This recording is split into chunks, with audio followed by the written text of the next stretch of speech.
Hukuman selama 6 tahun penjara dijatuhkan Majelis Hakim terhadap terdakwa Muhammad Riza selaku mantan kuasa Direktur CP Putri Agung juru kasus korupsi proyek penggadaan 200 bibit umbi talas di Dinas Ketahanan Pangan Kabupaten 4 Lawang lebih ringan tuntutan jaksa penuntut umum selama 8 tahun penjara.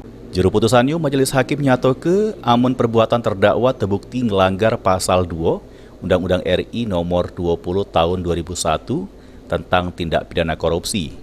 Selain itu, terdakwa juga dihukum untuk bayar duit pengganti sebesar 1,3 miliar rupiah dengan subsidiar 2 tahun penjara. Pertimbangan ditetapkan hukuman ini berdasarkan pemeriksaan saksi di sidang sebelumnya. Terungkap fakta amun perbuatan terdakwa sudah terbukti amun bibit umbi yang diadu ke juru proyek ini tidak sesuai spesifikasinya.